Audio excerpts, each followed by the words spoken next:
Hello, everyone, and welcome to Ohio State Primetime on the Voice of College Football. I am your host, Garrison Gaddy. Now let's get into it. Uh, come this upcoming week, we have our huge game in the Rose Bowl. We have Ohio State versus Oregon. Um, First matchup really competitive, a lot of back and forth, high scoring affair. Uh, I think right now the over under is around 55.5, which is insanely low. But in that game, in this game, there's a lot of NFL players, and there's a lot of key matchups that can change the turn of events that happen in this game. Whether one team loses, one team wins, whether and that's not even including whether the ball bounces your way. Luckily, and I mean, at the end of the day, luck is just hard work meeting opportunity. Shout out to Lee Corso on NCAA 2007. But in this game, I wrote down my top 5 matchups that I believe will decide this game. Now, of course, there are a lot of other matchups in this game that are very important. And so whatever you believe are the important matchups, please put those in the comments. Love to put them out here and talk about those also. And depending on how this goes today, and if we have people that want to, we can probably do a call in. Also, if others want to, if you're an Ohio State or Oregon fan, please come in here, join the conversation. Now let's do it.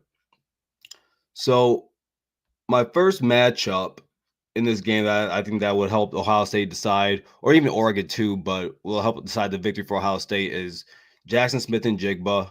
I'm sorry, Emeka Egbuka. I don't know why I thought that when I saw the Smith, and then Jeremiah Smith versus Reed and Muhammad. Those are the two Oregon cornerbacks. In the first matchup, just as the Oregon receivers did, the Ohio State receivers took advantage. They won the matchup throughout the day. Emeka just under 100 yards. Jeremiah had 100 yards. Both of them had touchdowns, but we weren't really able to go downfield that often. There was one pass that JJ had downfield where he ran past Muhammad very easily. A lot of Oregon fans didn't take kindly to me saying that would look like a Chihuahua chasing a Great Dane. But even that one was underthrown. That could have been an actual touchdown had Will Howard thrown it earlier or just thrown it ahead of him. Well, he was probably missing some throwing strength on that. But I just want to read off a few things here, go through my notes with you all. So Jeremiah and Emeka are it's the only wide receiver duo that's in the top 20 in receiving rate outside the boundary. That right there just tells you the efficiency they have as receivers and also the big playability and just as a duo. I mean, for them to be the only duo in the top 20 is very remarkable. Also, I mean, for Emeka, he's not much of a deep threat, but he's such a good route runner. He knows how to change his pace, just like Jackson did, and know how to gets open in routes and separate himself, which helps him get down the field. Jeremiah, of course, 6'3", 215, 220 pounds, runs like the wind. I mean, early before the season started, everyone asked who's the fastest Ohio State player. A lot of guys pointed towards Jeremiah, and at the same time, he doesn't lack the traits that you need as a receiver. He creates separation with his hands and his feet, his route running, and his catch radius is immense. I mean, it's not the same, but it reminds me of Calvin Johnson, where the guy, or even Marvin Harrison Jr., where no matter where the ball is, he can get to it. Now the corners, Reed, Muhammad, two really good corners. Well, I wouldn't say Reed is really good, but Muhammad's really good. One of the best corners in the Big Ten. Early in the season, I pointed out that in their top 5 DBs, every single one of them are 5'10" or lower, and the only one that's 5'10" is one of the safeties. All the corners, of the top 3 corners for them are 5'9". This time around, Ohio State needs to go down the field. They need to, especially if this game turns into a track meet. You have to use the big play capabilities of Jeremiah Smith and Emeka Egbuka. Going back to talking about this receiving on the boundary, Will Howard is 78% when he's throwing deep on the boundary. So if that is the case, there's no reason why Ohio State should not be going deep when you have the size advantage with your wide receivers. And we're talking what, about 4 to 5 inches worth of pause of of of height difference in that.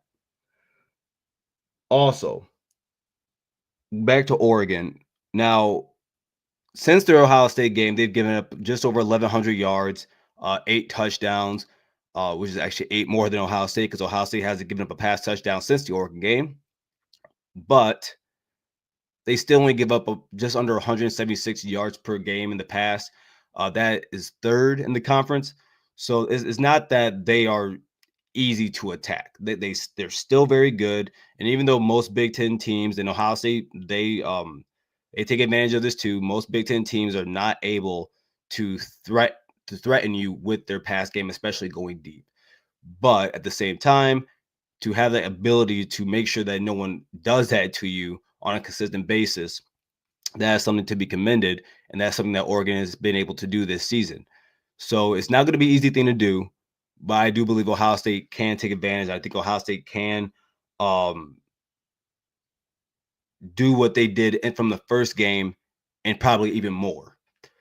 Uh, Now our second matchup, and this is probably one of my favorite ones, my top 3 favorite ones here. Conerly Jr., the left tackle for Oregon versus JTT. Now, in the first matchup, Conerly was very good. Conerly Jr. was very good in the game. And the reason is because he's an elite pass protector. That is his claim to fame. That is what he's very good at. But in that game, he was also able to get some type of push on JT, or at least not let him get to the backfield. And shout out to my guy Grim and on X, or Mr. Grim. If you see him, go follow him. He told me in the space, hey, he's not someone that's gonna go around and push guys. That's not what he does. But in that game, he was able to do that. Now on the flip side, JT, since his freshman year, or let's just say his sophomore year when he starts playing more and starting, he has had consistency problems. Now, though this is the best year that he has had, and though he has somewhat uh, cured that, he is still inconsistent. And then, truth be told, that it's the same with Jack, but Jack's been really good this season. Um, Oregon loves to run the ball to the left side of the field. That's something they do a lot. Oh, and I'm sorry, and on their side of the field. JTT is going to get a lot of action, man. He's going to get a lot of action. Now, what also helps him is that on the same side, he usually has Igmanosin on that side, has Ransom or Downs, whichever the way they go, and they're able to do some run protection also. But what can't happen is Jordan James gashing us on the left side of the field, or just in general. But it just can't happen. Um, I'm one to believe that if Oregon is able to run the ball similarly to how they did in the first game, it is going to be a long day for our defense. As elite as our defense is, even though I believe I'll be the best defense in the country, dude, that's an elite offense that they have in Eugene. It just is. It's the most balanced offense in college football. They complement each other very well, and they don't make a lot of mistakes. They don't make a lot of mistakes, man. They don't. They don't get penalized a lot. They don't throw interceptions. They don't fumble. They don't do any of that. And with that being said, if you know they're gonna get their plays in the pass game, that's gonna happen. But if you know that, you cannot allow them to continue to just run after run after run and complementary with the pass go through you like a hot knife through butter. That's what it looked like when Jordan James was running on Ohio State that day. That's exactly what it looked like. And it just can't happen, especially on that left side. JTT has to get a lot of pressure, has to get a lot of push. He has to maintain where he is. You can't keep like on one of the plays, Jordan James on his longest run of the day. JTT, he just runs to the outside, just over pursues to the outside. There's a huge hole right there for James to just run through and go 40, 50 yards down the field. Dude, if that happens, I'm telling you, it's going to be a long day for Ohio State, and that could honestly predict who wins. Now let's get to number 3, Travion Henderson versus the Oregon linebackers. Now, Excuse me. I do want to go back to this real quick. I do want to go back to this because I forgot to read these off to you. Now, JTT has 14 tackles for loss on the year. That leads the Ohio State Buckeyes. And that's 30%. I have here that's 30% of his tackles. If he wants to have, if we want to have success in this game, we want to see Ohio State win. That's the guy we need to show up. And the problem is, like I said earlier, it's a consistency thing. If he is able to have a really good day and play up to the potential that he has and the skill level that he has, I'm very confident in that. All right, now Travion Henderson versus the Oregon linebackers. Oregon linebackers, I really struggle saying this guy's name, Bocher or something like that. 4 pass deflections on the season, leads all the linebackers. Tuatoi 1, and then Jackson has 2 pass deflections, so only 7 on the season for them. It's not that great. Travion Henderson, over the last half of the season, for running back standards on an average, has been very good. I mean very good. Travion Henderson right now, he has 166 yards on 15 receptions, and that's 11 per. Linebackers cannot cover Travion Henderson when he comes out of the backfield. They just can't. And what we learned from this season, which we haven't been able to see from the past seasons with Travion Henderson, is that he can catch over his shoulder. He's able to track the ball. He keeps his feet in bounds, and he actually knows how to run a route. That right there, I think that's an Ohio State's advantage. I think this is something that we can take clear advantage of against our linebackers. I don't think they can cover them. I don't think they're fast enough.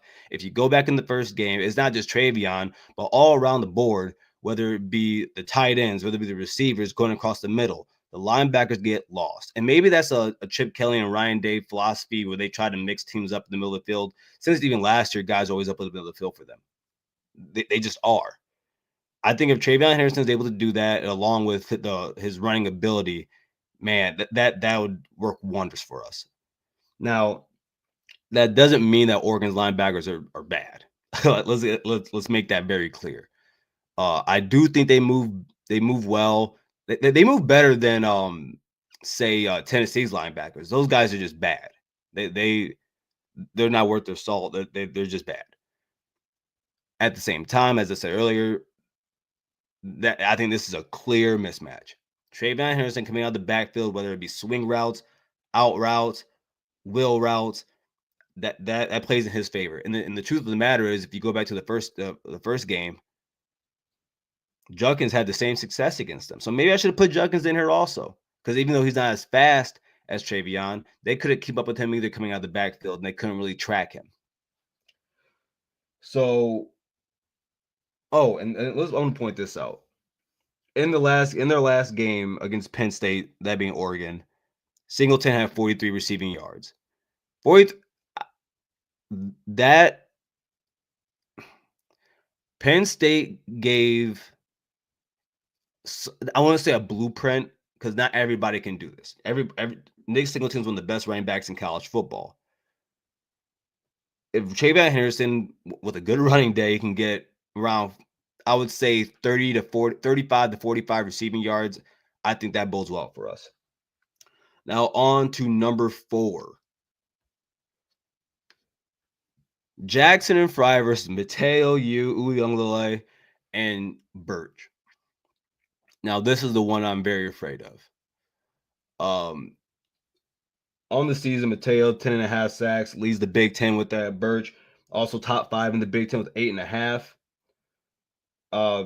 Those guys are monstrous. And I've said this plenty of times, where Oregon's defensive line as a whole, and especially the ends, they mirror Ohio State's, where you have big but still athletic defensive tackles.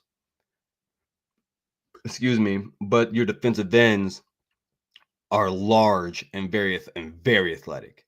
Uiagalelei around 275, Birch I think 290. Like, these are very massive men out there playing defensive end.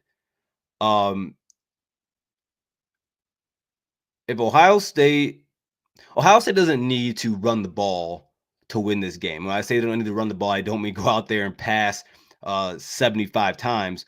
What I'm saying is that if Ohio State can maintain somewhere around 4.5 to 5 yards of carry, I think they will be fine. They Under Ryan Day, this is a passing program. This is a pass first program.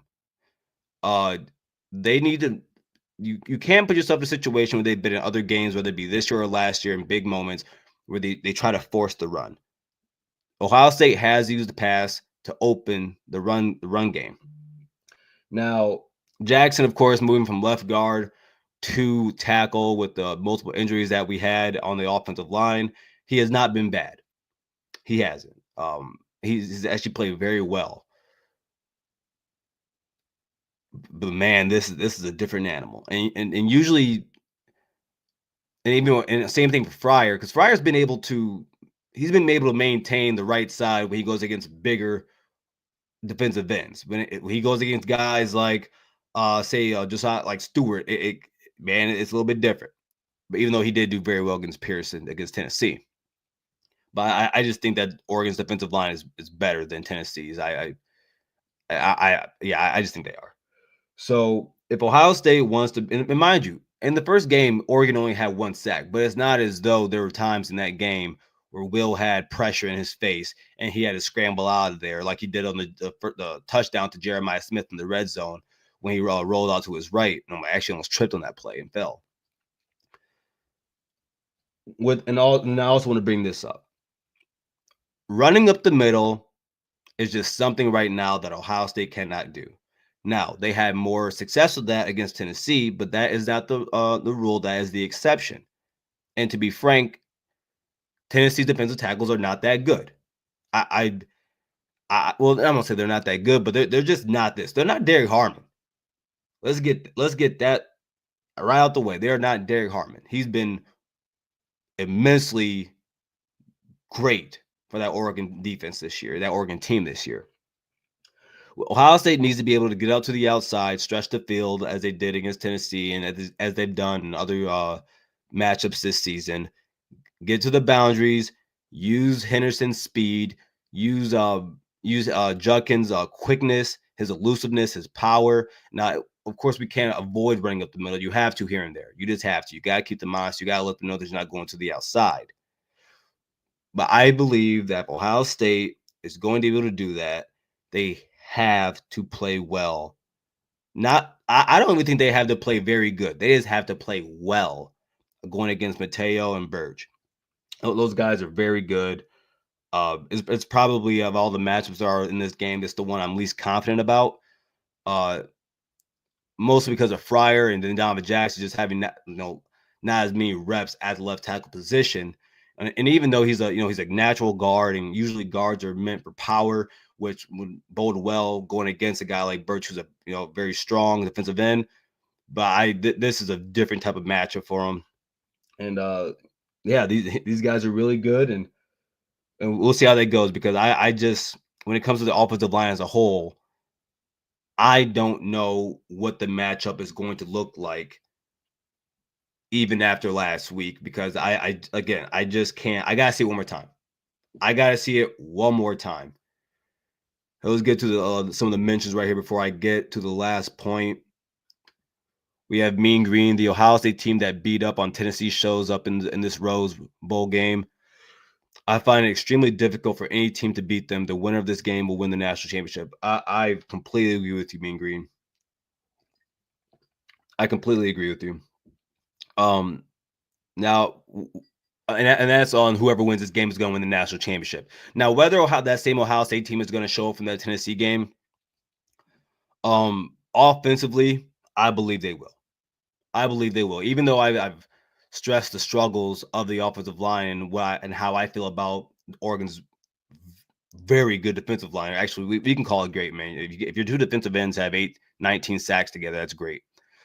But if that team can, I'm sorry, the offensive line can just play well, I think we can see something very close to what we saw against Tennessee. Now, when it comes to our defense, man, outside of maybe Heritage, Nico and DG don't share a thing in common. They don't share a thing in common. Uh, Dylan Gabriel, man, he the guy's good. He's a really good college quarterback. I already said this, and I don't want to repeat myself. He doesn't make mistakes. He makes the right plays. He sees the field well. Now, usually he gets rid of the ball fast because that's just the offensive scheme that they run there at Oregon. But yeah, we'll see what the defense looks like. And maybe you're right because I can't believe that Denzel Burke can play that bad again. I just can't. I really can't. Not 8 for 8 for 179 bad. Yeah, that was god awful.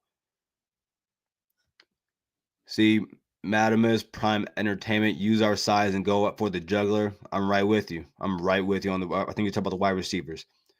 Troy V. JT might not have the sack numbers, but he's pretty good at now over pursuing. Yes, and he usually is, and I think that's why I brought that play earlier this season against Oregon when he did that. It just opened the floodgates, man. It looked like Moses opening the Red Sea. And but overall, and I should probably bring this up. JTT is one of the best run defenders in the country per PFF. I don't have the score on me right now, but I know for a fact that he's one of the best, and that's something that him and Jack Sawyer excel in. Tyler, what's going on, my guy? So now let's get to the fifth point here, and that's Caleb Downs versus Caleb Downs and our linebackers versus Ferguson. Ferguson, the tight end for Oregon, doesn't get a lot of the attention that he probably deserves. And it's mostly because of everyone that's around him. You got the wide receivers, you got the Jordan James at right back, you got your Heisman attending quarterback Dylan Gabriel. So it's understanding. But Ferguson's one of the best tight ends in the country. And on the season, 520 yards, 3 touchdowns, 13.7. That's actually second on the Oregon team for, in terms of the starters. That's second on their team in terms of average. Man, the guy's really good. 62 yards in the first game against Ohio State. He actually had a really good game against Ohio State this season. Really good blocker, big guy, athletic. He's not like a Colson Loveland where you're going to see a lot of route running out of him, but he knows how to get open. And they scheme him open very well when they need to get the ball to him. Caleb Downs is the best defender in college football. Don't care what anyone says. He is the best defensive player in college football. He's gonna have plenty of matchups when it comes to being on Ferguson. And I don't want to see Ransom on him. Ransom is a really good run defender, especially for his size. But he's a run defense guy. He can play in coverage, but I don't want to see him ever manned up on Ferguson. I think that's a mismatch for him. But it's not for Caleb Downs. Harken back to when Ohio State played Penn State. I think Tyler Warren has somewhere around 45 or 46 yards, somewhere around there, but in a long of 31. But most of that game, they could not get the ball to him. And the reason why was because Caleb Downs was locking him down. And it's just that simple. Tight ends have not been able to get off on Ohio State this season. And a lot of that has to do with the safety play. Now, when it comes to our linebackers, whether that be Sonny Styles, Cody Simon, Arvell Reese, when they're in the game, they're going to have times where they're matched up against them also. Now, Cody Simon has been very good in pass pro, much better than I thought he would be. Between him, Downs, and between him, Downs, and Sonny, they have 13 pass deflections on the season, very high. And I'm pretty sure Cody Simon has most of those. And man, what can't happen is those guys getting torched up the middle. And I'm not talking about Downs. I'm talking about Reese, Simon, and Sonny Styles. And Sonny he's gotten better throughout the season at linebacker. And I think we all should have saw that coming. One of my biggest takes. I won't say biggest takes, but my takes from the beginning of the season or from the off season was what I really love about Sonny moving to the linebacker was that he was already one of the best run defenders from the safety position, and he has cover skills. So when we get in situations like this, he is able to take that load. I Man, this is one of those games. This is one of those games because I think in a game like this for both teams, you can't hold anything back. It's all stops. You bring everything out, and I think Ferguson is going to be a very big. I think Ferguson have a very big role to play in this game. Uh, I think if he gets somewhere around 40, 50 yards, that's a disappointment. I really do because then I'm looking at what are the rest of the receivers doing. Um, Tez Johnson is gonna get his. He's gonna get his. Uh, Trayshawn Holden of the three, he's not the most talented guy. I know a lot of people think he's a deep threat. If you actually go look at the statistics, he's not. He's not a deep threat, so I'm not really worried about that. And then of course Evan Stewart, very speedy, gets down the field fast, has great hand-eye coordination, sees the ball well, really does. But I think if they're able to, if they're in a situation where they're able to get the ball to those guys, and then whenever they need to, whether that be like guys are locked down, guys aren't getting open, and then they can just dump off to him, and he's out there running the ball and getting like 14 yards a catch, like he averages throughout the season. I think that Ohio State could be in trouble on our defensive side also. And again, I'm not sitting here saying that Ohio State is going to get torched on defense. At the same time, I don't take the best performance. I don't take the worst performance. Oregon is a very good offense. That's and just like Ohio State, they're going to move the ball. They're going to. Both these teams, I believe, are going to get around the 30 range, and I'm probably the winner will get probably around 35 points.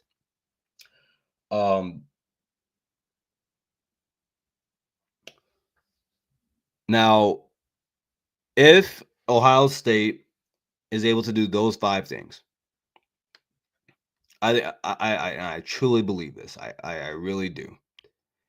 If they're able to do this, I think they're going to win this game, or at least let's say 3 of the 5. Like I think if the Ohio State wide receivers are able to get open and get downfield, and Will Howard is getting the ball to them, they win. Probably my next top one would be Conerly versus JTT. That he has to lock down that left side of the boundary. He has to, because if you know they have a tendency to run to that side of the field, you have to play your best ball. The Ohio State has to play their best game this year, and Oregon does too. But I'm a Buckeye fan, so I'm gonna speak to Ohio State. They had to play their best game this year. Last week was nothing. That game's over with.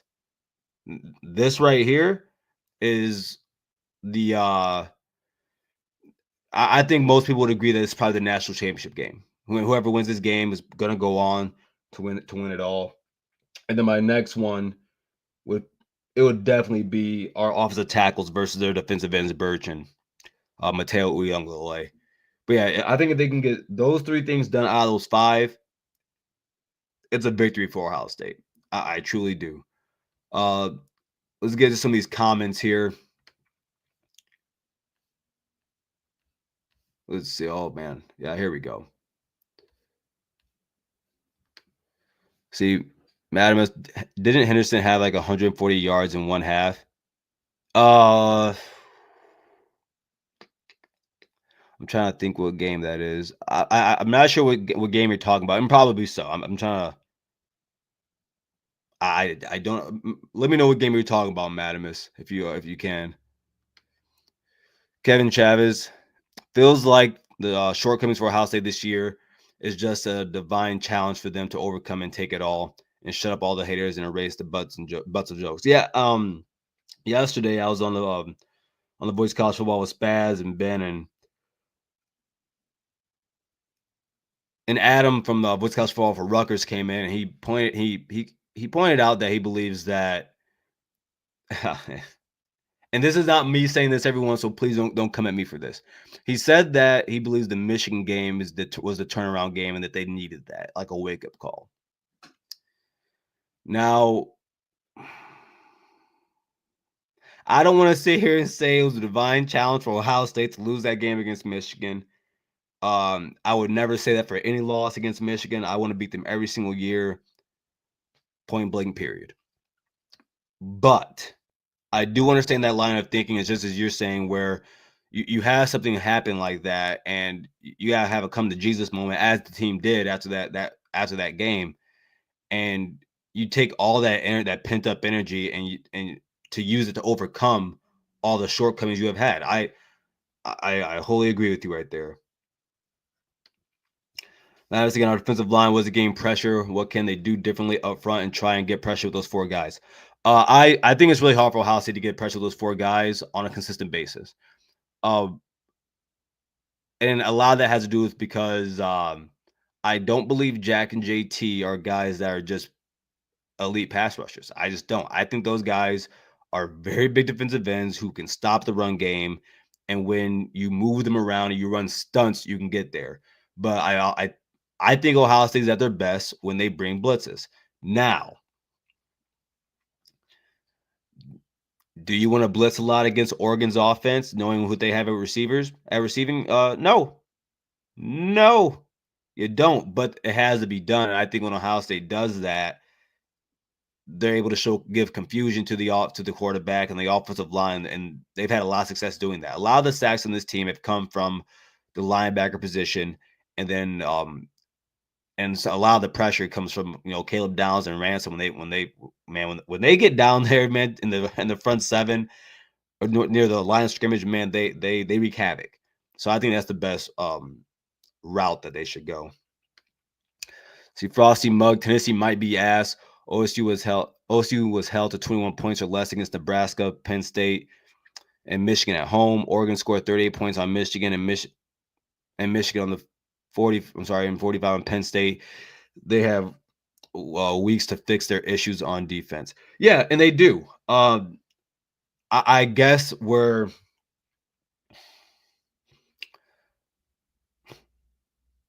So I want to be let's be specific here. Ohio State, what happened against Michigan was more so about the scheme and the route concepts they ran out of that, and continually running up the middle. Again, that was the exception, not the rule. And then when you look at the Penn State game, yeah, we had Will Howard had an interception that was returned for a touchdown on one drive, and then he also fumbled the ball at the 1 yard into the end zone running for a touchdown. That game wasn't as close as the score showed, and though I understand your point, and because it's not wrong, like nothing you said there is wrong or false. The other side of the ball is where Ohio State is able to make up for a lot of that. Or Penn State didn't score one touchdown on Ohio State. They didn't score one touchdown offensively against Ohio State. Whereas if you look at what Penn State did to Oregon, they gashed them. So I have it right here. Now, get it out of the way. Oregon is undefeated. They are the number one team in the nation right now. And they have beaten 3 of the teams that are in the playoffs. But those 3 teams have something in common. And that's that all three of them scored 30 or plus points against that Oregon defense. The Oregon defense is not elite. It's pretty good, not elite. They can definitely be had. What I want to see in this is if Ohio State can take advantage of that run defense. Their run defense has not been great this season. It really hasn't. Against Penn State, Oregon gave up 297 rushing yards. And then against Boise State, they gave it 221. That's 518 total, 7.7 per carry. That's something I think Ohio State they're gonna have to figure out a way to take advantage of that. And I don't think Oregon has the defense to hold Ohio State under 20 points. I just don't. See, playing call, offensive line, and where Howard shows up, Michigan Howard or Tennessee Howard. Yeah, Steve, you're right. And like I said earlier, like I don't want to take the worst performance and the best performance. I think that You take somewhere around the middle ground. If you take the minus the fumble and the interception, if you take the Will Howard version against Penn State, I think that's somewhere around what you get, or maybe even the Indiana game. Because even with that fumble and interception, go watch the game and look at the stats. Will Howard didn't play bad against Penn State. I think that's kind of a misconception with everyone on that against Penn State he had. See, Tennessee isn't trash. They're a solid, good team. They are. They just ran to a super motivated OSU team that had 3 weeks to prepare. Combine that with unusual playing conditions for Tennessee and Rowdy. Yeah, well, you know what? And Tennessee had 3 weeks also. They had 3 weeks also, but no, but you're right. I don't think they were ready for those conditions. They were practicing indoors all week, which is stupid. Everyone thought, everyone from Tennessee kept telling me that, hey, the weather's the same in Tennessee as it is in Ohio. Well, clearly it isn't. Clearly it isn't. Yeah, and like I said, we have to find a way to do it. I just think that's not a recipe for us. That's not a recipe for us to win to find a way to do it. I think we have to give different looks throughout the game. If we're ever going to try and do that, get pressure with four, when it's around 2nd and 7, 3rd and 8, something like that. Yes, that's when they have to show through. Frosty Mug, a bad USC team beat two two SEC teams this year, LSU and Texas A&M. Oh yeah, SEC is down bad, man. The SEC is down bad, and it's you hate to see it, don't you? You just hate to see it.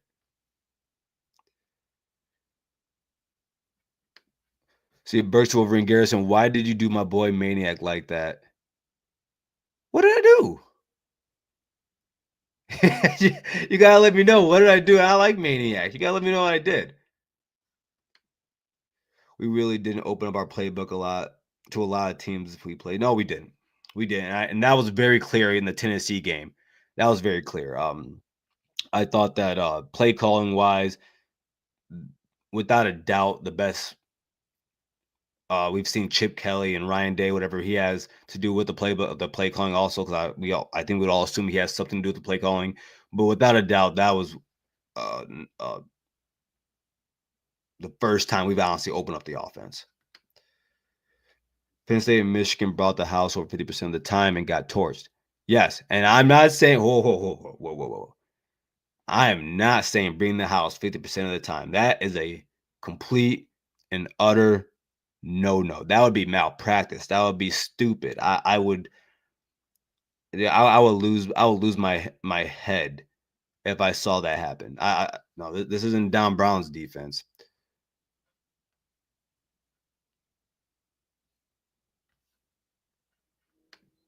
See, Chavez, Oregon averages less than 1 point more than a game than Ohio State and 20 total yards more per game. OSU was better at scoring and total defense than Oregon by a decent gap. That is facts. That is facts.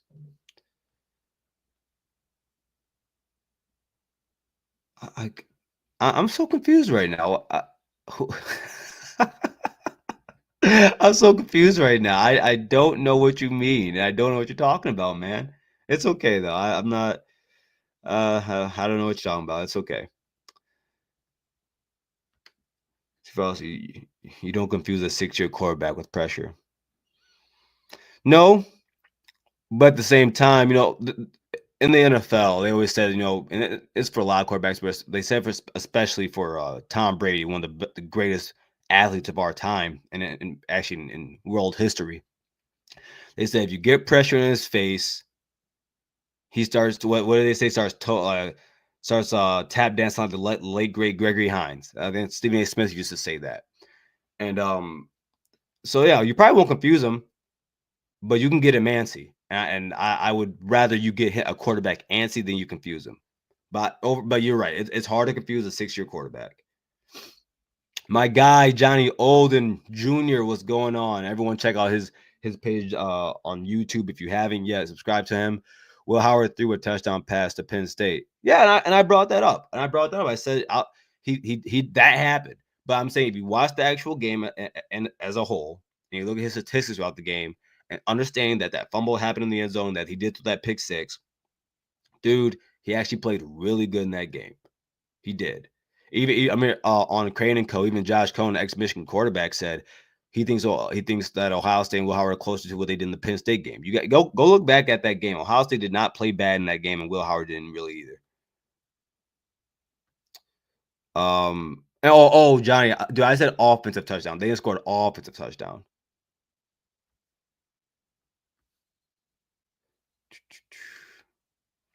Or Kevin says Oregon controlled the Penn State game, but Penn State was playing catch up the whole time and making plays on offense against Penn State. Ohio State fell behind 10-0, and then Ohio State took control of the game. Yeah, that's a Penn State problem, dude. It's crazy that you played the two best teams in the conference, and one of them you got a great head start against them, and you lost it, and then the other one you let them get ahead of you, and you kept playing catch up, and you couldn't get to them. And I'm here to tell you, if you're anyone in the nation and you get down 15 points to Ohio State or Oregon, and you don't have their offense, it's gonna be a long day for you. You're more than likely not coming back. Madam is prime. We have to stay on the wide receivers better. Yes. But I'm confident we will this time. Coverage can create sacks too. Yeah. And I truly hate doing this, but let's be very specific here. When we say they have to stay on those wide receivers, they're mostly talking about Burke. The rest of that secondary didn't play bad in that game. The rest of the secondary gave up 100. Well, the defense as a whole, minus Burke, gave up 162 receiving yards. Igbenogson, of course, you gotta hope he doesn't hold. Jordan Hancock is he's very elite in the inside there at the nickel position, and then Burke, you just gotta hope he has his head on a swivel. Throughout his career, probably outside of his freshman year and last year, so just this year, and even more so his sophomore year, when the ball's in the air, the guy just loses it, and sometimes I think he stands flat-footed when he's meeting a really good receiver, because I think he's just too anxious. I don't think he's nervous. I think he's just really anxious to make a play and not let anything happen on him. He's a very prideful guy, and most corners are. Day one, what's going on, man? What's going on? Says, I'm not going to be delusional. DG is better than Will. But I think our team and coaches are better when we don't get our own way. And I am right with you on that. I am one that believes if both teams played their A game, Ohio State wins 7 to 10 points. And a lot of that has to do with the offenses are very similar. They're very similar, very, very good. Ohio State's defense can reach a level Oregon's just can't. It just can't. From on all three levels of the defense, they aren't at this. They don't have the same talent level as Ohio State. From the safety, the corner, at linebacker, I think we're better. And then the defensive line, both are very good. But like I said, if both play their A game, man, I don't think Oregon can win this game.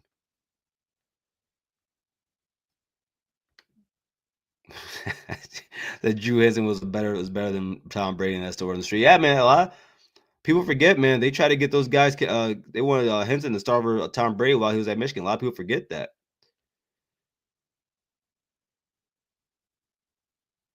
Let's see here. Let's go, bro. I generally hope for the best for when we were watching. Yeah, man. But why deny what's in front of you? Yeah. Yeah. 16 for 24 for 182, 2 touchdowns, 2 big turnovers. That's right. I wouldn't say good. Again, I said look at the stats and then watch the game. For what he was going against, and remind you, that was the first game when we lost McLaughlin, and we already had Josh Simmons, and we had Donovan Jackson at left tackle. So that was one of the times we had to mix up our offensive line. For what had happened with our offensive line and how he played, yes, I understand the turnovers. But if you watch the game, he did not play bad. That's all I'm saying. Yeah, we did, and we did. Like out of those 2 turnovers, dude. Yeah, the defense did what they had to do. I'm not saying he went out there and lit the world on fire. That's not what I'm saying, Johnny. That's not what I'm saying. I'm simply saying that he was not bad in that game for what he had for what was presented to him on his offensive line, and there were plays that he could have made, dude. He didn't play bad, and I think that if you get somewhere around what he did in that game, or you get someone around the Indiana game, I don't want to use like those games against weaker opponents. That those don't matter, but around that, I think if you get that type of Will Howard, and if you get that type of Will Howard in terms of making decisions and where he's passing the ball and the play calling from the offensive coordinators, that matters a lot. Then I think that he'll have a great performance against Oregon. And let's not act like Will Howard, like, listen, Johnny, let's not sit here and act like we didn't see Will Howard already torched them apart already. In that Oregon game, that second half, we couldn't run the ball. We couldn't run the ball. The single reason we were in that game was Will Howard. So, I mean, listen, I get that it's fun to crack jokes on Will Howard, and for whatever reason, because he's been the second best quarterback in the conference that has the number 2 QBR in the nation. Just a reminder for everybody, or the top 3 QBR. But I mean, like, come on, man. My guys, Bug Guys Battle Cry, what's going on, guys? Hope this challenge. Oh, well, retype that for me. Retype that for me. You know I can't read. Hopefully, Tiger can play the game of his life. Good God. I have nothing to add to that, man. That guy's he takes up space and he's big for nothing. That's all I can say about Tegra, man. That's really all I can say about him. Honestly, Satterfield and Montgomery should probably be starting over him. They probably should. Luke Montgomery looks like the best offensive, like, I'm outside of Diamond Jackson when he's at his actual position. Luke Montgomery, and after that Tennessee game, dude, I was convinced that he's probably the second best guard on our team. Johnny, a player seeing Henley keeps the other team in the game. I can't say okay. Again, I'm not saying to say he played the greatest. I say he didn't play bad in that game for what was going on with the offensive line and the challenge that were presented. And also, we weren't until maybe the second half, we weren't able to really run the ball. Yeah, like dude, I get what you're saying. I get it. I'm not trying to harp on this. I get what you're saying. I do. So, man, I'm sure Burke knows that better than any of us. Oh God, yeah. Yes.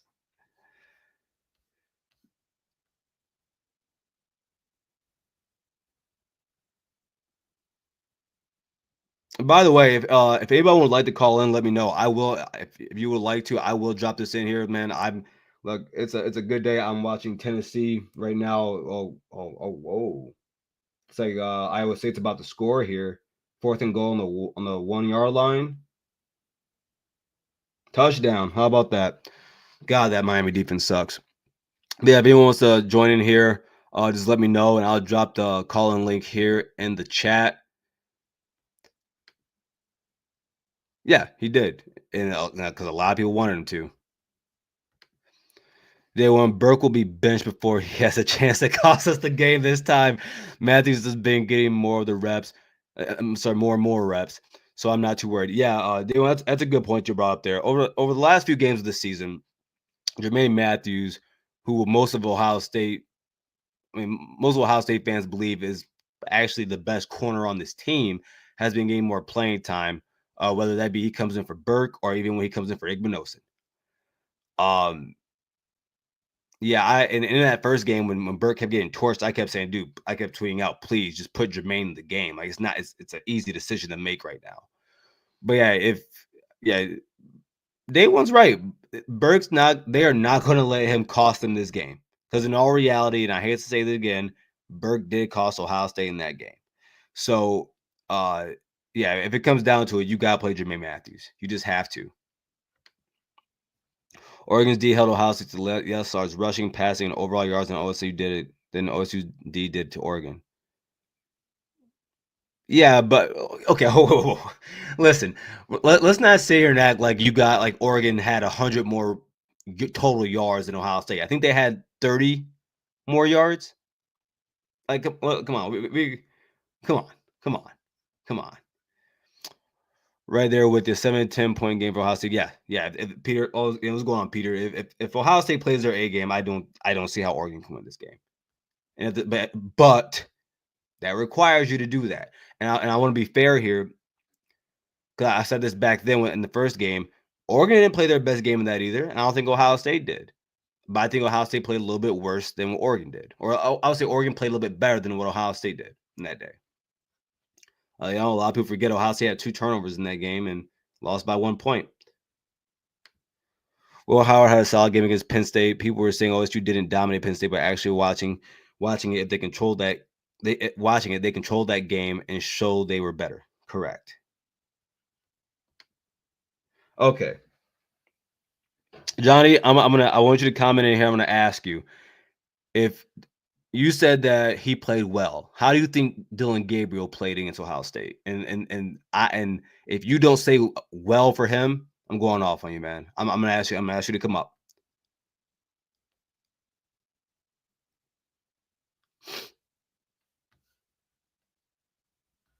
There we go, Johnny. But he makes bonehead. I hate when you say this, but he makes boneheaded mistakes. Even when he's playing lights out, he will still make a bonehead mistake. I mean, listen, man. Sure, I listen. Yeah, but he's still he's still been one of the best quarterbacks in college football. I mean, yeah, but I mean, you two things can be true. Will Howard make some bonehead mistakes? Maybe so. Maybe so. Johnny, you said he on your live. You said he went against the Tennessee game. He didn't do it. He didn't do it.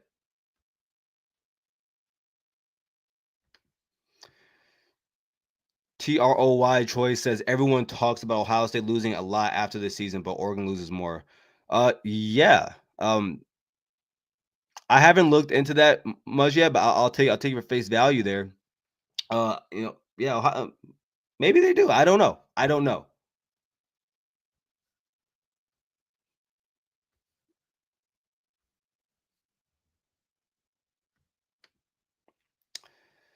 Chuck McFarland says the only person I'm worried about fucking it up is Ryan Day.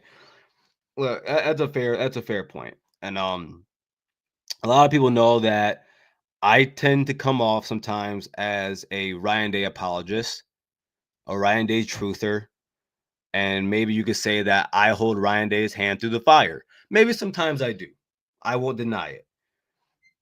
But yeah, at the end of the day, it does fall on Ryan Day's head. Heavy. What they say? Heavy is the head that wears the crown. Yeah, if he gets in a situation like he was against Oregon, where Jim Knowles wasn't making adjustments, Ryan Day, that's your fault for telling him to stop being stupid. If you get into a situation like you did in the Michigan game, where Chip Kelly thinks that it's a smart thing to do to continue to run the ball up the middle and then run tight sets and run pass plays out of that, yeah, it falls on you for telling him to stop doing that. So I agree. At the end of the day, you're right. Yes, sir. And there we go, Johnny. Everyone, that's the quote I was waiting for right there. So we're gonna bring this up here real quick, because I love that people want to downplay what no. See, and the thing is, Dylan Gabriel played great in that Ohio State game. He played awesome. Like, no one can argue that. No one can say that he was okay. No one can say that he played good. No one can say that he played well. You said, Johnny, that Dylan Gabriel played great. So we're gonna do an exercise here, everybody. Uh, and what we're gonna look at here is Dylan Gabriel, who did have a better game than Will Howard that day. We're gonna compare his stats, and we're gonna compare what Will Howard did in that game, because it really burns me inside. Really, what Peter Griffin say? It grinds my gears. It really does. So right here, and I'm gonna bring it up for everybody to see, because I think this is really important to stop these false narratives from guys like my friend Johnny here and other Michigan fans or whoever else wants to spit these false accusations, or let's say lies. Here we go. So right here, as you can see, everybody, wait, let me bring it here. There we go. Dylan Gabriel, 23 for 34. Will Howard, 28 for 35. Dylan Gabriel, 341. Will Howard, 326. Dylan Gabriel, 2 passing touchdowns and a rushing touchdown. Will Howard had 2 passing touchdowns and a rushing touchdown. Now, please, someone tell me in the chat, did Will Howard play well or did Will Howard play great? I just need to know. I just need to know because that's insane that you can say that he played well, which is basically you saying, oh, he played okay, and then you go and say, well, but Dylan Gabriel, he played great. He played great. Come on, that's just not honest. That's not honest.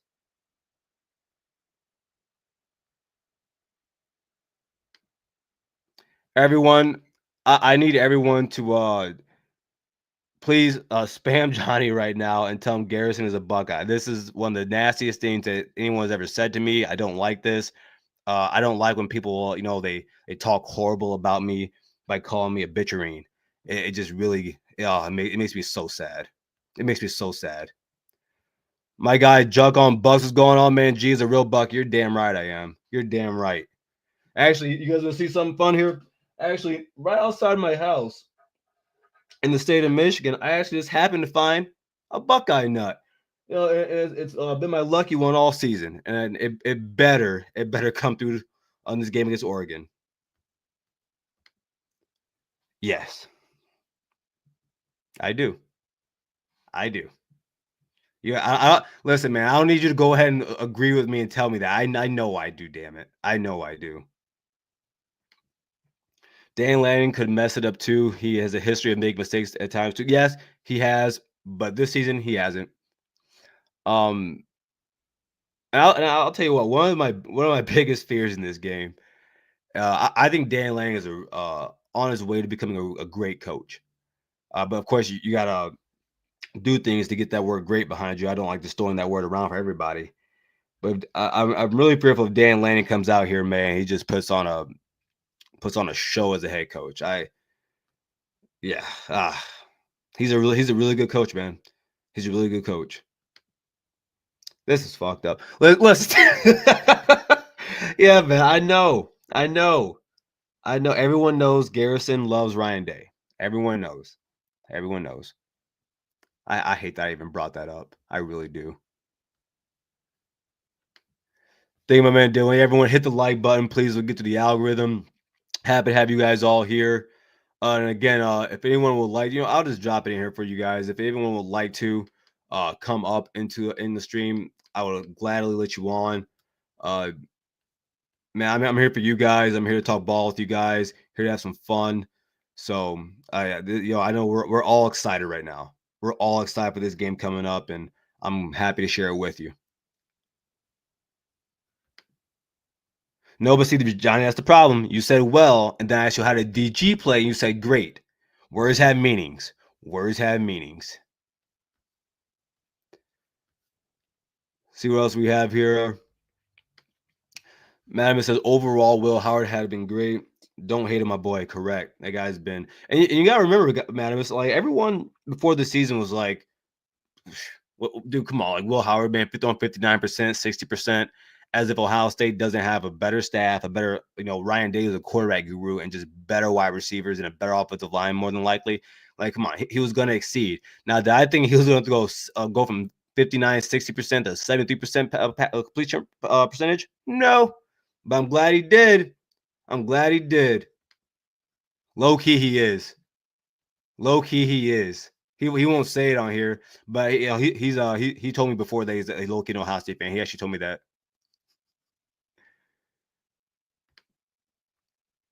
Yeah, that's what I'm talking about. That's what I'm talking about.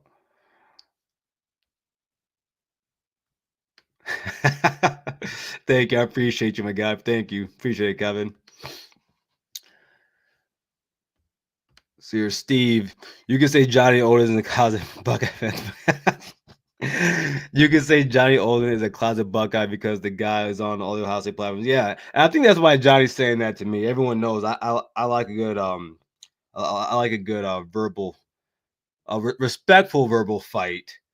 about Ohio State buck with Michigan fans whenever I can. I love putting them in their place, even though they have beaten us over the last 4 years, and they deserve to talk the shit that they want. Will Howard had the ball with a chance to win it and came up short. That's why he's a hey, okay. So wait. So because of one play, that deteriorates everything else he did in that game. And let's not just hide from the fact that there was a BS pass OPI on Jeremiah Smith. And he talked about that today, man, saying, how, he guessed that, wide receivers aren't allowed to play tough anymore, but corners can still hold guys and do all that crap. So yeah, I'm not gonna sit here. Let's not sit here and act like that little 5'9" Chihuahua for at corner for Oregon. He put his hands on Jeremiah first, and Jeremiah gave him a good little oomph, and he just happened to fly 10 yards. Come on, like let's be honest here.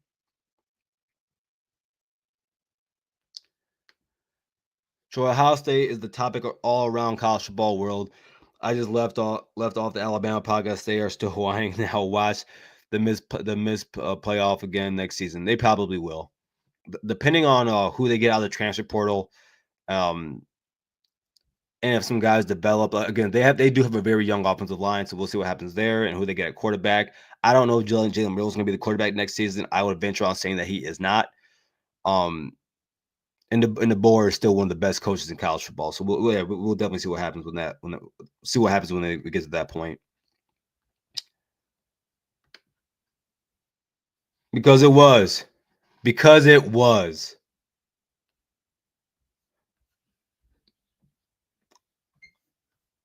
Keegan, what's going on, man? What's going on? Let's bring you up. How you doing? Yeah, good, man. What's up, buddy? Not much, man. It's beautiful Saturday night. I'm relaxing, watching football, and just here to talk football with you guys. How are you? Yeah, I'm good, man. I'm a Michigan fan, but let's just Yep. go through these matchups since that's what your show's about. Mm-hmm. Um,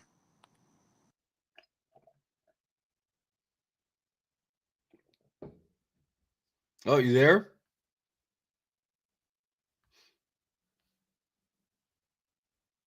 Here, Keegan, I'm gonna drive you down real quick. Let me come back up. I can't hear you. you got me? Oh no, there you go. There you go. Okay, there you go.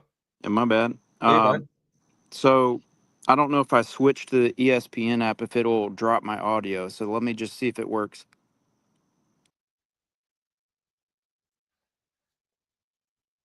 I think it does drop the audio. Okay, so I'm back. So Penn State, Boise State. That's a 12-point Penn State favorite. Mm-hmm. Um, Now, so here's the thing, like we don't have, or I don't have, like injury reports and all that, so it's kind of hard to say if these. I would assume that the Vegas odds are accounting for those things. So let's just go through them. So Penn State is a 12-point favorite. How do you feel Mm-hmm. about that game? Belt to ass. Yeah, I do too. I I I think Penn State. No, not think. Penn State has one of the best defenses in college football. They're very good against the run still. Um, and I believe even though Oregon, I mean, Boise played Oregon. This is a different animal on defense, much different animal. And I don't think their Yeah. quarterback is very good. Yeah, yeah, and so well, you have that assessment, and then what about James Franklin can't win a big game? Does that come into account in this game as well? I don't. And the and the only reason I say it doesn't is because of the hand he has been given. He has been given one of the easiest. Even if you take the the old model to play off, it's an easy route. Like you got your big win against SMU. Now you got to get against Boise State. I just think these teams are not up to par to what Penn State is. Uh, Penn State. Uh, they had a chance against Ohio State. They had a chance against Oregon. They're a very good team, and I think a lot of people that gets lost in the shuffle of what happens in the Big Ten over the last few years. That Penn State people think that Penn State is just not a good team. No, they're not a good team. Maybe for when they faced Ohio State, Michigan this year, Oregon. For a lot of these other teams, Penn State will wipe the floor with them. They still have a lot of talent. Yeah, I agree with that. Do you have the games right in front of you, or should I pull No, it up? I can get them right now. All right, that'd be easier Yeah, let me bring it up for you. because I'm on my phone. Mm-hmm. No And problem at all. one thing while you're doing that is, I think it's kind of stupid how Arizona State and Boise State got buys when teams like a two-loss Miami and a three-loss Alabama didn't even get in. Like I don't. It seems like they're not in this year anyway. Mhm. They didn't take into account strength of schedule, and we're going to see more of that as the Big Ten and SEC probably even expand even further. Like Yep. they didn't do it right, and really they should cancel the bowl games, conference championships, or at least if you're going to do the bowl game, you should at least not have it count for or against your record because it's not even the same matchup anymore. Yeah. So I am one that believes. I kind of disagree with you here. I'm one that believes that Alabama did deserve to be in. When you can't have two of your losses be to two unranked teams, and then one of them was Oklahoma, where they completely, I mean, they did pants to you. Yeah, Like they did. and then when it comes to Miami, that's a playoff offense and a Group of Five defense. Yeah, Um, maybe. and and though I believe Miami would fare better than say a SMU or a Boise State, and which I agree with you on, they would fare better. Um, I just do when your schedule looks like Miami's, which is not that good. You lose two games, dude, Right. and then you just watch the product on the field. Man, it's hard, but I do understand. Like I think Alabama and Miami would fare better than some of these teams. Well, specifically two teams. Arizona State, not sure. I'm gonna I'm not sure how to feel about Arizona State yet, but no, Well, it's a fair question. It's a fair point you bring up. It's fair. to your point about Miami, well, then there's Clemson as well.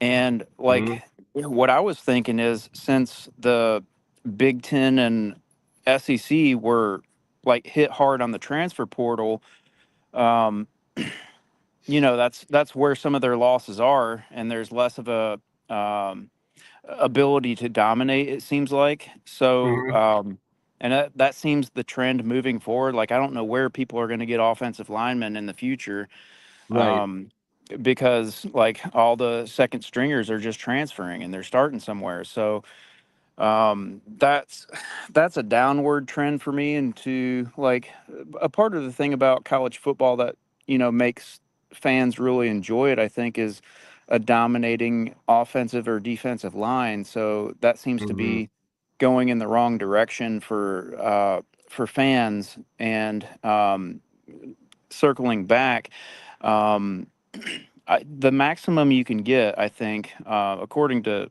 my Google search, is four teams in the Big Ten or SEC. And so, like to bring back the point, like I felt like this year, um, you should have a three or four loss team from the Big Ten to the SEC because there's going to be even a less disparity of talent.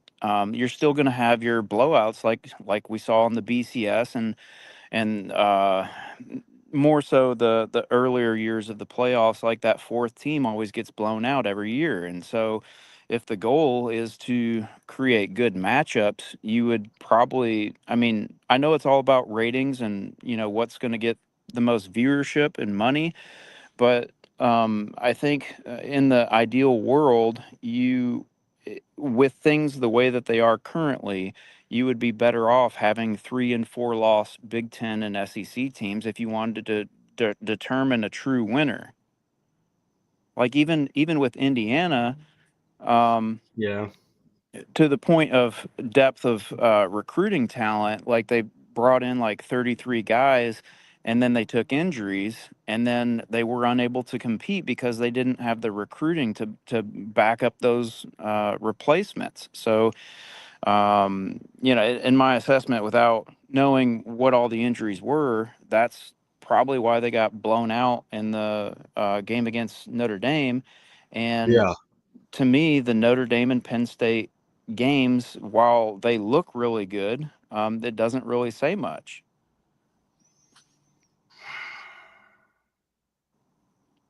I don't disagree with you. Like, say that last part one more time for me. So Penn State blew out SMU, right, and Yep. Notre Dame blew out Indiana. Yep. So um, in the case of Indiana, they had what seemed to be a lot of problems with depth of talent. So I Yeah. do think that Indiana was a better team going into the Michigan game. They took key injuries at Yeah. receiver, Okay. Yeah. and then Ohio State pantsed them, and then they took even more injuries, and then they go up and play Notre Dame, who has played a weak schedule and probably doesn't have a lot of injuries, and then they get blown out. So, and Mhm. in the case of Penn State versus SMU, um, I don't know even a point to make about that. It's just they're not they're not there. Um, at So the end of the day, the football will always be a Jimmy and Joe sport. And if I have more right. Jimmys and Joes than you do, man, it's gonna be a long day for you. Yeah, Uh, go ahead. no, go ahead. Go ahead. You're fine. Yeah, I agree with you, and that's why I think if you want to move on to the next one, I think that's why Georgia's going to blow out Notre Dame. I disagree. Well, what's your thoughts? Throughout the season, Georgia hasn't been dominant on defense. They've been good, but it's not anything close to what they've been over the last few years. The defensive line also is not what it's been over the last few years. And I think that helps out Notre Dame, who is a run first team. I think if you want to see the blueprint for Notre Dame, go look at the Georgia Tech game. That's the game to watch, and they are a better Georgia Tech. On the other side of the ball, um, Gunner is I learned nothing about Gunner in that game against Texas. I'm not impressed by him. I think he's athletic, but not the type of guy that's going to run away from you. He wasn't good in the pass game. And when you have a new starting quarterback going against a really good defense that Notre Dame has, and he's not, and this is like the biggest stage he's ever been on. What doesn't help is when your wide receivers lead the nation and drop passes against Yeah, against a top 5 secondary in the nation. I think this is I think this is a bad matchup for Georgia, and no one's talking about it. I truly believe that. I think I think it's easy to pick on Notre Dame because of past seasons, but every season is its own. And I just right. think that what everything I just said about Georgia, I think it's a bad matchup, man. I mean, Xavier Watts and those guys, man, whew, they're they're they're really good. They're really Yeah, yeah, they do look good. I'll give you that. But like last year's Michigan Alabama game, you saw um, the depth that Michigan had when they took injuries on the offensive line, and they were able to bring down a powerhouse like Alabama, even though they Mhm. pretty much blew them out in the first half. The second half, Alabama did very well. So it'll be interesting to see in the Georgia Notre Dame matchup if the same trend is happening where Georgia doesn't have the elite depth on the in the trenches like they used to, Mhm. um, and maybe Notre Dame resembles like stylistically and with depth what Michigan had last year that helped them to beat Georgia, but like the basic principle, which I can't like agree with is because Notre Dame hasn't proven it yet that they've gotten over the hump, and I feel you on that. yeah, and I can't buy into that until they do beat a big dog, you know. No, I'm no, I get that line of thinking. I do, and I've said the same thing for guys like Sark and even Dan Lanning, but I think it's a different situation for Dan Lanning. But you want to see guys actually go and win a playoff game, you know, Yeah, especially the coaches. So yeah, hey man, and here I'm gonna bring Marmar up here now. But all dude, right, Keegan, I appreciate you calling in, man. You know, you're always welcome to do so, my guy. Thank you for coming up. all right. Thanks for taking my call. Have a good night. You too, brother.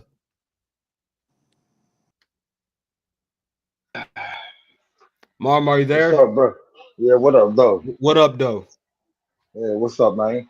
Hey, Not much. How you doing? what we talking about? What we talking about No, today? so you already said something that's worth talking about. You said Oregon is going to how bad exploit how bad My bad. Howard is. So how do Yeah, you I just think. Listen. Mhm, Okay, in the games that Howard has played, uh, real stingy defense. He really ain't, showed up. Um, we can talk about the Nebraska game. mhm. Um, we can talk about the Michigan game. He did okay in the Penn State game, but um, teams with a defense with a pulse really really exploits him. Like he really can't do what he want to do, like he did in the Tennessee game or what he did in all the Oregon game or in the Indiana game. Like he's getting his stuff off, but when he playing a team defense with a pulse, it's really challenging for him. And I've seen that three different times. So, all right, so the first game you said the Nebraska game, right? So you have a point in that. Uh, in that game, I no, he didn't play well.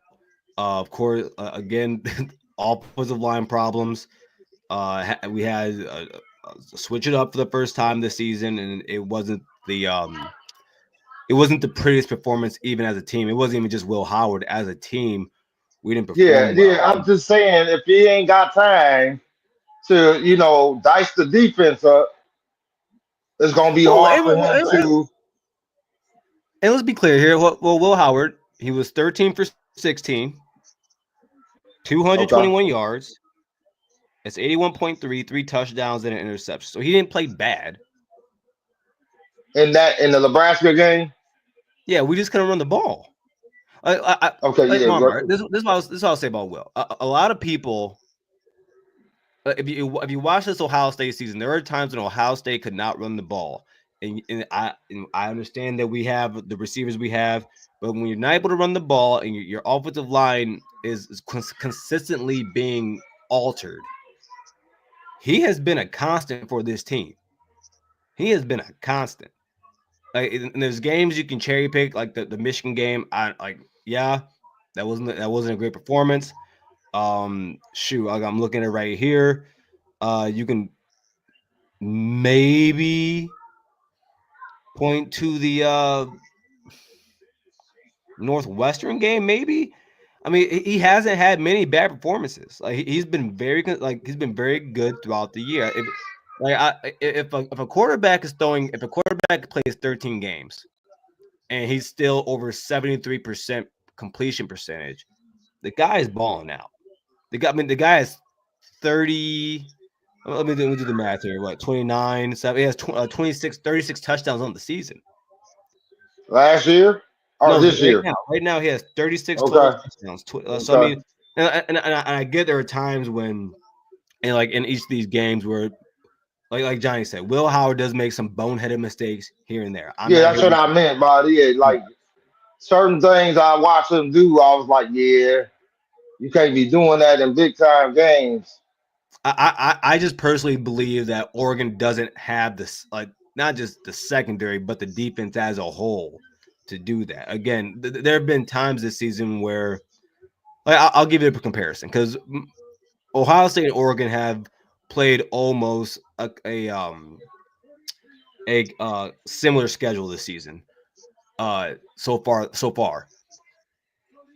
Going into the coming out of this last week where Ohio State played Tennessee, Ohio State since the Oregon game still haven't given up, a passing touchdown. Whereas Oregon, and again, this isn't bad. They have given up 8 passing touchdowns since that game and 1,147 yards, I believe. And they only have about 175 yards per game. But we can't sit here and say that Oregon's gonna tear apart Ohio State's defense, who's number 1 in the nation, and then say and then think that Ohio State can't do the same to Oregon.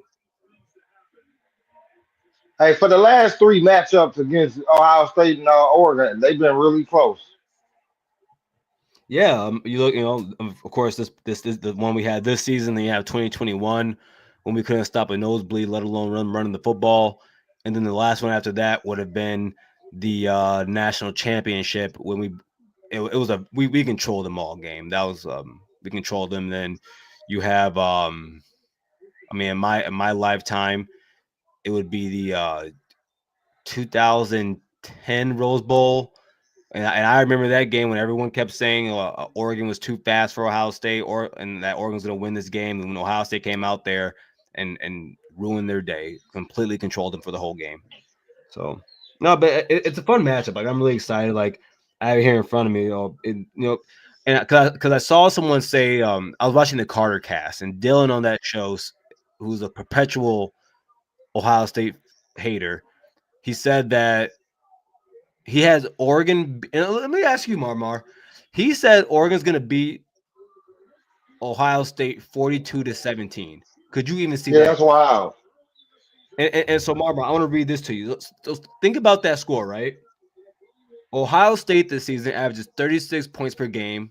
Oregon averages 35.9. Ohio State gives up 11.4 points per game. Oregon gives up 17.8. So basically about a touchdown worth more. Dude, no one's blowing anybody out in this game. That is not happening. We're about to see I think we're going to see another classic. I think these are clearly the best 2 teams of the nation. And I'm very excited to see what happens. Everybody go to overtime because the last couple, every 3 Rose Bowl, it always ends in the overtime. Man, I'm gonna tell you this right now. This game gets into overtime. That probably means that Jaden Fielding, our kicker, is gonna have to be of some use. I refuse to. This better not go to overtime. You might have to use your boy. Anything over 30 yards, I don't want to kick. I said this before. I would rather we throw the ball in triple coverage to JJ in the end zone. We have a better chance of doing that. So, what is your take on Burks? Because Oregon got all 3 of their receivers. You mean Burke? Yep. Denzel. Yeah. Overall this season he's played really good. But his worst performance was literally the worst performance of his career. I don't expect him to play that bad again. And also we've been playing Jermaine Matthews a lot these last few games. So he's gonna come in here and there a lot more than people realize. But Berg, just don't ruin my day. Yeah, that's what I'm saying, because if they put him on, if they exploit that matchup and it works to the success of Oregon, they're gonna exploit it all game. Yeah, and that could get ugly. Yeah, but again, you have to expect him to play that bad a second time. I don't think Denzel Burke's gonna play that bad a second time. Now when Denzel Washington just had a birthday. We can't let that happen. So I get all that, but Burks against good receivers, he get exploited, man. I'm sorry. No, he can. No, and he can, and it's been seen for the last for the 4 seasons that he has started for Ohio State, he's been starting since he was a freshman. Yeah. Yes, he gets, like I said earlier on the show, he gets flat-footed. Like, I don't think he gets nervous. I think he gets anxious, and when he gets flat-footed, and it just turns into bad things. It just turns into bad things. Because like in the Georgia game, was it one of them corners was getting burnt? Bro, the whole defense was getting burnt. The whole defense was Yeah, getting burnt. yeah. So you don't want that to transpire again. No, Yeah, it should be a good game, man. Like you don't know, man, till the game is played. you don't. And Marmar, that's why I haven't picked a winner yet. I haven't picked a I winner yet. picked the winner out of in my opinion, I think Penn State going to exploit all the other things that Boise State don't do. Because if you watch Boise State this year, the last couple of weeks, that's all Mm-hmm. they used. They hand the ball, they throw it a couple times, but they hand it to the man about 3, 4 times. Mm-hmm. Um, Penn State got to. That's all Penn State got to do. In the Georgia game, I think Georgia gonna beat Notre Dame. Why? Because Indiana didn't really get blown out. They only lost by 10. I know they scored in, with like 4 minutes left on the clock, but still 10 points compared to 20-point loss. I'll take it. And then Notre Dame down there, the best defensive lineman. So Mm-hmm. I just think Georgia gonna beat them. I think it's gonna be another Stetson Bennett situation because Oh, Kirby Smart that good. guy, that boy Gunner Stockton is nowhere near Stetson Bennett. Listen, He I'm ain't talking that. about as a walk on. I'm talking about Stetson He ain't Bennett a was a walk walk on. on. He's like a high 4-star. Stetson Bennett wasn't a walk on. No, Gunner isn't. The quarterback they have right now is playing. He No, was like a I'm high. just saying, like when the next man, like the next quarterback, Oh, like okay. yeah, like what Kirby Smart has done with quarterbacks, like he turned Stenton Bennett into a champion. So He now turned you into had these he turned four into a weeks. legend. Yeah, legend. Yeah. And then now you have 4 weeks to get this young man together. I think it's gonna work out well.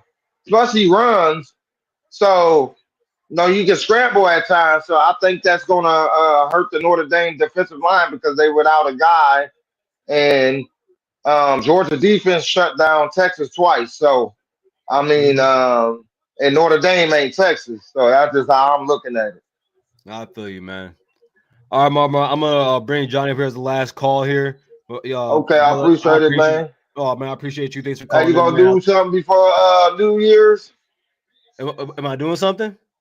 Are you doing a show before New Year's? Yes. Yeah. Okay, yeah, yeah, I'll man. probably be I'll doing. drop by. Yeah, I'll probably me and Bryce will be dropping a show on Scarlet and Blue Show. Everyone go check that out, Okay. subscribe to that, and then yeah, we'll be back on probably All right. just a normal show on Keep Monday. doing So your thing, brother, man. thank you, Keep my doing man. your Thank you. thing. I know I'm gonna let all these Buckeyes know in here. Go blue. Oh, get up out of here, boy. Yeah.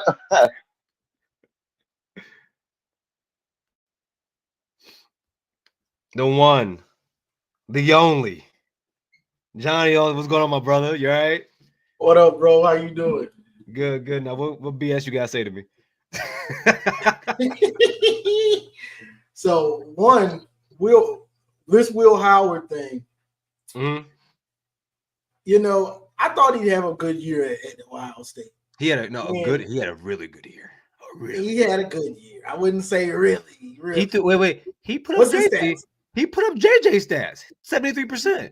I wouldn't say JJ had a really good year, especially not at Ohio State. Don't change y'all quarterback to ours. My fault. We got a different expectation. Kyle McCoy had lowered the standard, so I had to adjust it a little bit. Okay, I give you that. I give you that.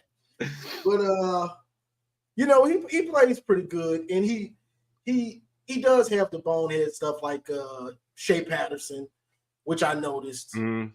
He does that. But what bothers me now is, and this is just a thing that bothers me, what he does as a Michigan fan. He he tried so hard, like he's been ingrained in the rivalry in Ohio State like for years, and All right. it bothers me so much. Like, oh yeah, the game and all this. Like, bro, you don't know about the game until you've played in the game. You know it's true. You know it's true. All right. So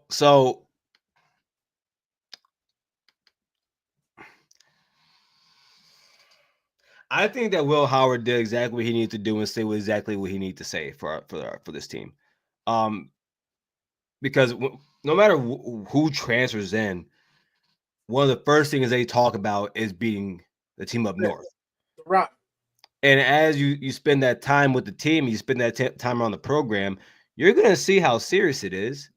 So no, when my quarterback comes out there, I want him to express how he wants to beat this team for his teammates and the singers on this team. I want him to talk about how big this rivalry is. Brother, man, what you want him to do, Johnny? Come out here and say, wait, you want him, because here's the other side of it. You could have a guy who's been around the program for multiple years and then utter the words, "It's just another game." Now, who said that? Kyle McCord. Facts. So what you want? I mean, they both had about the same game. That's like that. Oh, you know they did. They both had about the same game.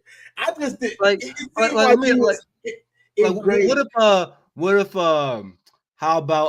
if Mikey Keene, right?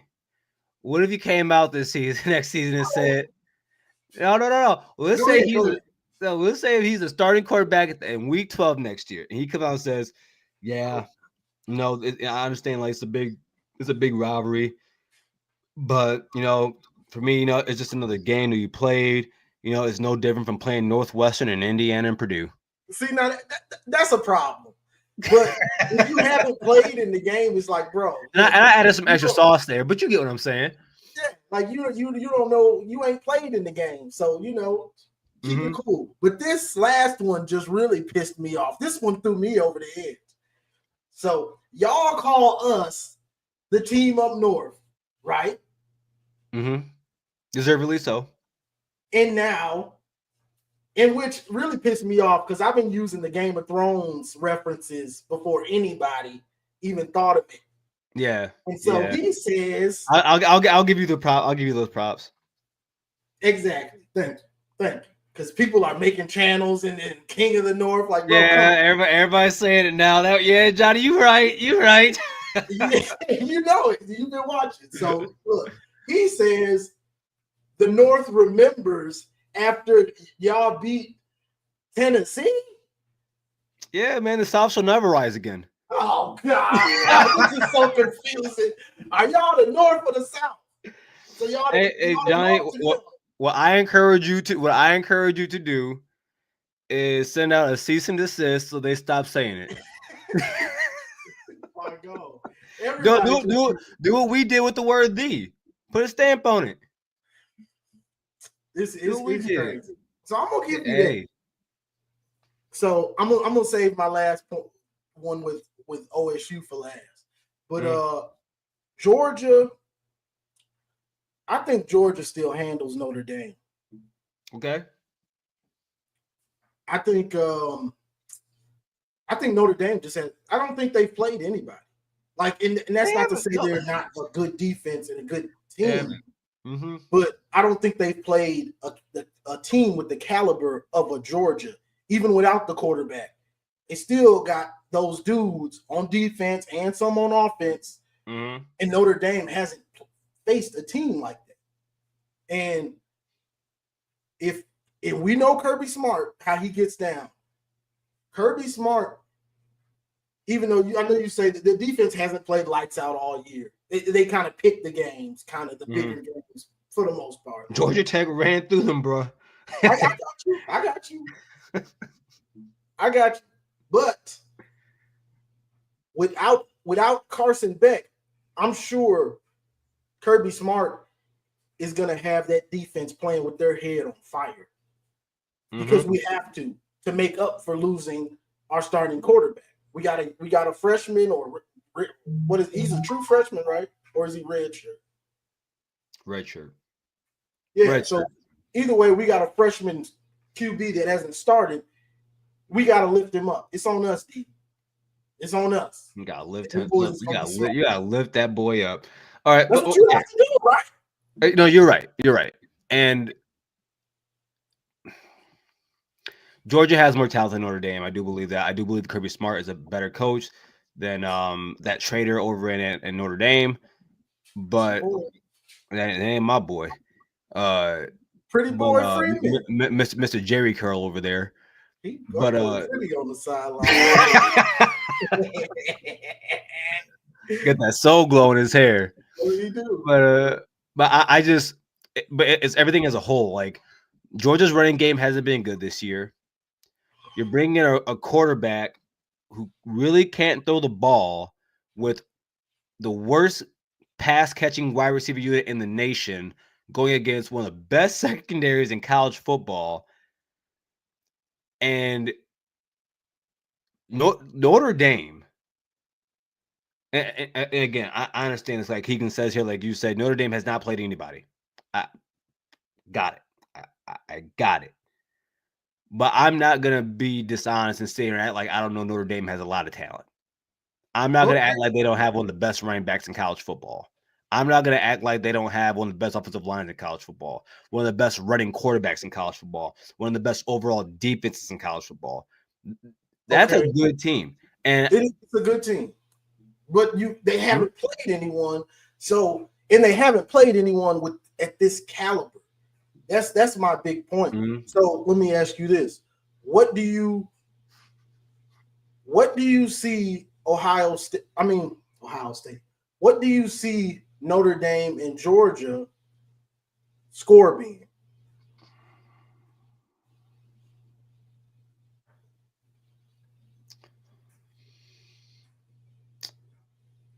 $23-17 Notre Dame. 23-17? Mm-hmm. So you think it's both these teams all they're going to pretty much. It's going to be a close game. I think it's going to be a close game. Both teams are going to run the ball. Both are going to run their quarterback.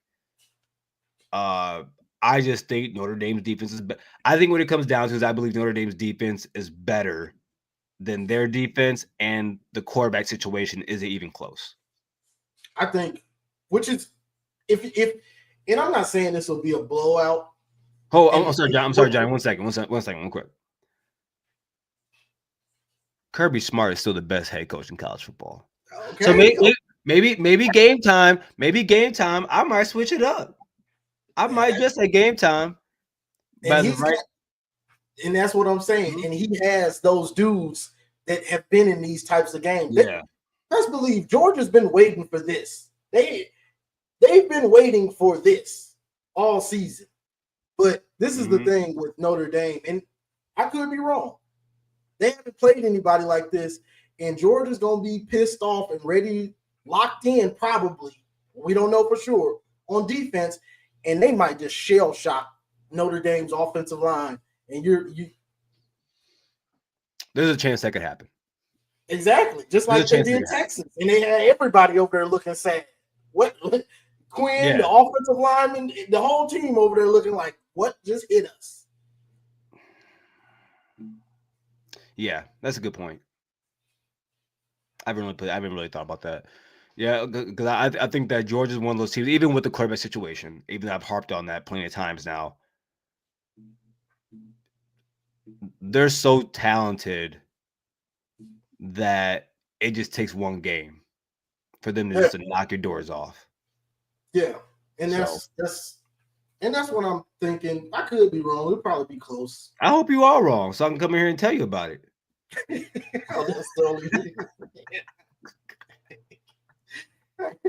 I got one more thing. Give me a honesty point. Then we're gonna go. I'm going to end this. Got you. So, do you believe y'all can get consistent pressure on Gabriel? I think if y'all can't get pressure without blitzing, y'all in trouble. I think it's important for us. Oh, okay, well, to answer your question straight up, are you asking me just like, do I think we can get pressure with just all four, with just four? Yeah. I What's gotta see it happening? happen. I gotta see it happen. Like you know me, man. I'm not gonna come in here and lie. I gotta see it. It's the same. Like I said, there's a reason why I haven't chosen a winner for this game. I would have to see it. Do I think they had the capability to do it? Yes.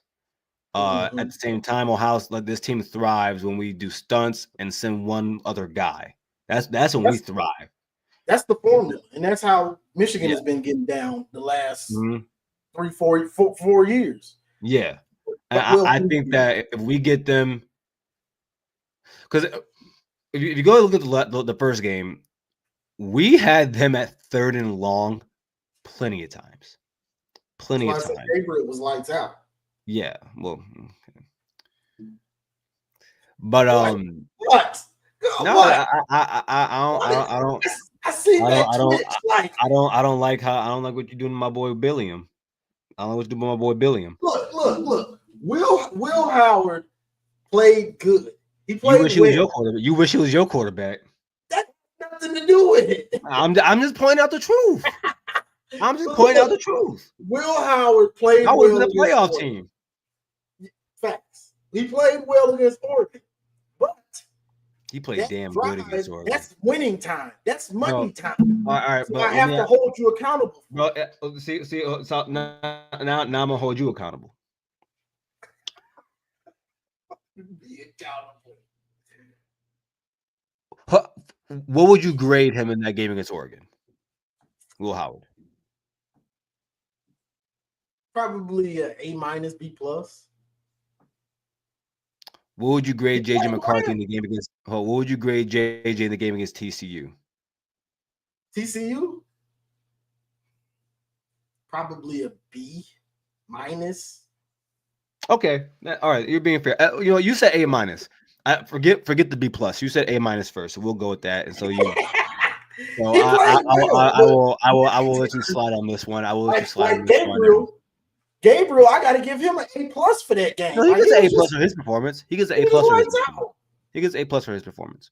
Now, if Will Howard would have finished it off, then I wouldn't like, man, both of them dudes played lights out. Will Howard, he cooked him at the end, and he had me nervous for a minute.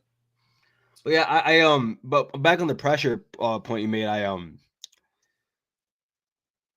we have to be able to get them in 3rd and long situations, and when the time gets there, we need to get pressured. I think even more so because their guard play is not as good as their tackle play. We need Tyleek, Hamilton, Edric Houston, all those guys. When they get in the game, they have to get pressure up the middle. I've always said that just for any quarterback, the best time to get the best place to get pressure is with the middle. But especially when you have a guy who's as small as Dylan Gabriel, you have to get pressure. And and we all know Dylan Gabriel likes to get that ball out fast. That's how their offense is, how it runs. So when he doesn't, he played a lot of ball. Like, so when things break down or when the blocking is still there, the quarterbacks, like I was on the other video, even when Nico had a clean pocket, he still was running. Y'all had him shell shocked. So he didn't want to sit I in disagree with you on that. We was on that boy head. I'm not saying we was on his head. But look, I'm not saying that y'all weren't. I'm saying that even when he did have a clean pocket, he would run out. Open, Johnny. Where are you going? Those wide receivers are boo-boo. Sit your butt in that pocket. Why you got a good pocket, boy? Throw it where? Throw it where? Sit in the pocket. Somebody keep running. Where you running to? You keep staying in that pocket long enough, you're gonna have some paws on you. But this is what I'm saying. He wasn't even staying in there long enough to give yourself a chance in the pocket. Once you scramble outside of the pocket, now you done cut off half of the field. That's why they say sit your butt in the pocket. Yeah, and ain't like JJ McCarthy gonna run out that pocket and throw a dart. That ain't him. Exactly. So that's the worst part of his game. So, but the point is, never said I didn't give JJ. Never said I never gave JJ a compliment. By the way. Oh please, that boy was cooking y'all in the fourth. But Dylan Gabriel, it don't matter what happens. He's cool and calm in like every situation, and it's impressive. I mean, it's impressive, you know.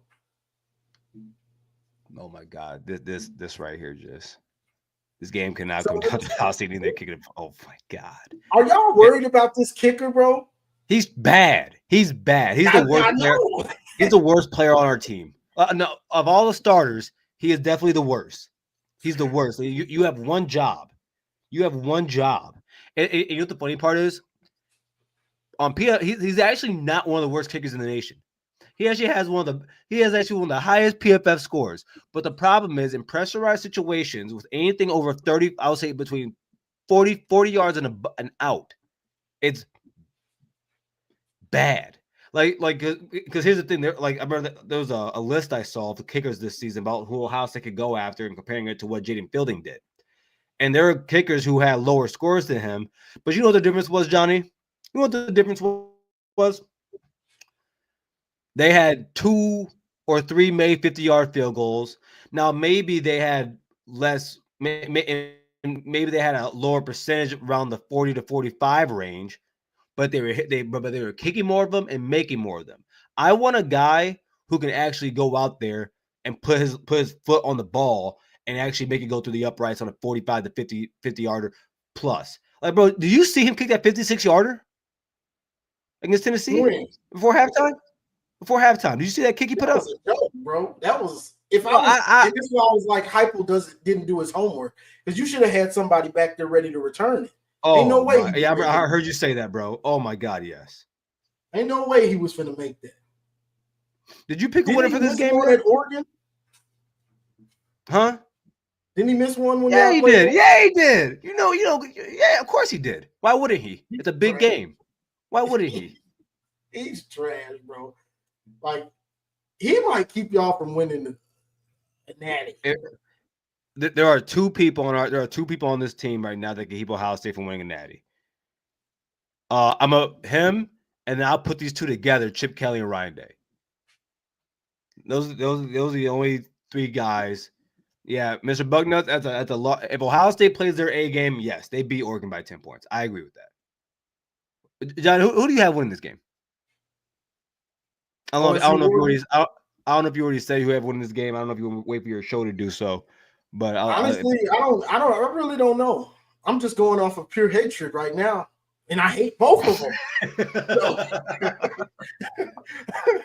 I hate both of y'all. So Ice-T and that Dave Chappelle skit, hate. Yes, I'm doing a hate watch party. Hate awards, all of the above. Like, bro. Man, I got Oregon, that's but funny. I wouldn't be surprised if y'all beat them. I'll probably wait 5 minutes before the game and I'll tweet it out. I think that's something to do. I'm gonna keep, I'm gonna try and do what our politics can't do. I'm gonna try and be bipartisan and talk both sides and why I think they could both win or lose this game. And then when the time comes, the last moment when I go to the voting poll, I'm gonna go out there and put it out there. That's what I'm gonna do. Because I'm not like I'm not nervous, but I'm not really nervous. I'm anxious and I'm not overly confident. So that's it. I don't miss that feeling. That's one thing I don't miss. It's nice. We got a chance to win it, but it's horrible. And then if you lose, it's horrible. It's horrible. I don't miss it. I needed a break from it. Man, he said I needed it. You did. You wish y'all came out this year and bust ahead. Like, I did not miss it. Like, of course, I wish we were in the playoff, but that feeling, that anxious, that close game, remembering playing Bama, outplaying them the first half, second half being down, the ups and downs, like, bro, I'm dying. Like, man. And the worst part is, because that game is New Year's Day, I'm gonna be hungover for the game. So, like, you got to keep it together. I'm America's man. I'm gonna be crying, man. I'll cry. You'd be so invested. You'd be so invested. I got one more thing. Because what's gonna happen is I'm gonna have to go into these spaces, and then I'm gonna have to hear from Bryce. Bryce actually picked us to win the national championship. I saw that. Bryce. And then and just so I can take away the hiding allegations, I'm gonna show up for your show. I'm gonna show up for everybody else's show, and then I'm gonna do my. It's gonna be a boy. If we lose, it's gonna be a heavy week. But if we win, hide your kids, hide your wives. Like I'm gonna be talking crazy. Calm down. Just calm. All right, brother. Hey, let everybody know where they can find you real quick, brother. You can find me on YouTube, Johnny Olden Jr. Normally I do post-game, pre-game, post-game analysis. I do lives. I'll probably go live Sunday and, bring everybody up, let you battle it out, talk your stuff, just be respectful. And I got YouTube shorts going crazy, talking about Ohio State, Michigan. It's all dope and it's all love, you know what I'm saying? But I just got good, funny, content that, you can just enjoy. I don't even take not too serious, but I do get serious, It just depends. And I'll tell you what, if y'all want the best content, man, y'all gotta check out where he in the whip he in the whip. That's my favorite content. That's my favorite live. Matter of fact, you gonna do one on the drive to the game? Because I know you it's in Tampa, so you gonna do one on the way to the Michigan game? Yeah. I could, but it wouldn't be that long. It's only like 20 minutes from me. That's all I need. I gotta watch. I want to see how nervous you are. That's all I want to see. People love the car live, so yeah, you check out the car lives too. They dope. All right, man. Well, thanks for jumping on here, brother. I'll talk to you soon. Yes, sir. I appreciate you. Go Blue. OH. Stop cussing on my show. All right, everybody. Well, this has been fun. I had honestly when I started this, I thought we were just gonna go for maybe 30, 40 minutes, and we are now and almost 2 hours here. But I just want to say thank you for everyone coming in here today. Thank you for spending this time with me to talk about the Ohio State Oregon game here coming up in the Rose Bowl and the college football playoff. And as always, man, how firm thy friendship, OH, IO.